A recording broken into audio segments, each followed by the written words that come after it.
I'm here. I'm going to be doing animating a flour sack. So this is going to be straight ahead, and I'm just going to be making it up as I go.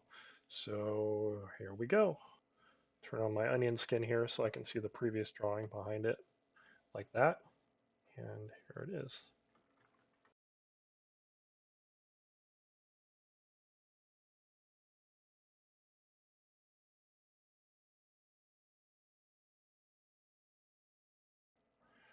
These are just construction lines here. This is just so I kind of know where everything is going on the drawing.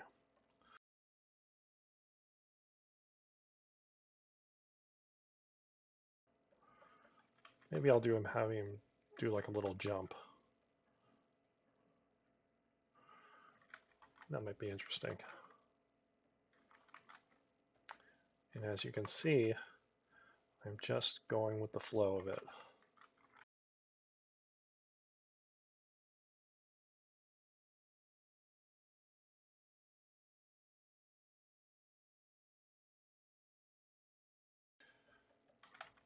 So when I draw, I'm drawing these lines here just to kind of remind me of where the volumes are on the drawing itself, so I can see where I'm going. He's kind of going to do an anticipation here, which means he's getting ready for the next action, which is going to be the jump.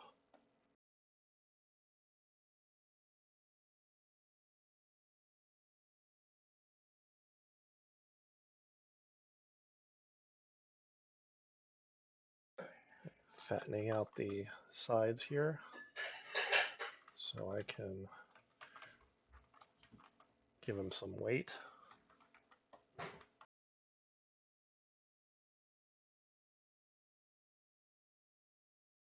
You'll notice too that I don't really use an eraser to do the drawings. I use it a little bit if I need to fix something, but other than that, I just kind of let my pencil go and it goes where it wants to.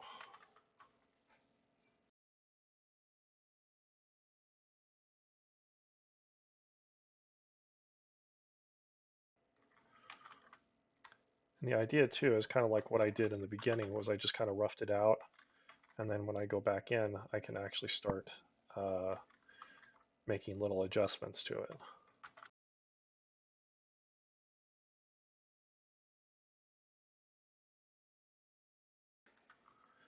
This is part of another principle in animation. It's called squash and stretch, where you make things kind of squishy, like they will stretch and squish in a kind of way that makes it look appealing,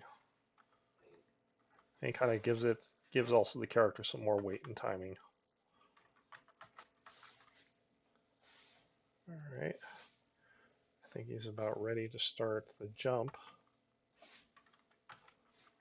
Another interesting thing is when I'm flipping through the drawings, I'm sort of feeling the energy of the movement. So, and that energy is kind of dictating to me where the next drawing is going to go, where the next line is going to go. So, as you can see, I go back and I just start readjusting things to make them the way I want them to.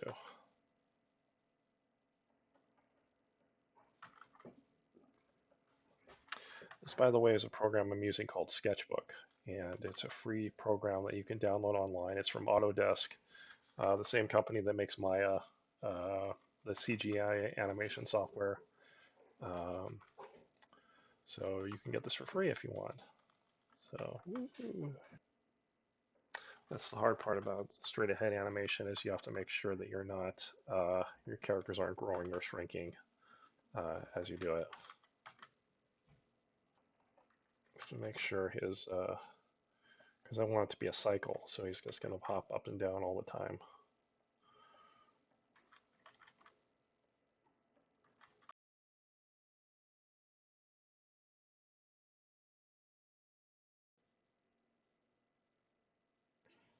Yeah, I think it looks very nice, if I do say so myself. Alrighty, that's enough for one day. Alright, thank you for watching. And see you next time.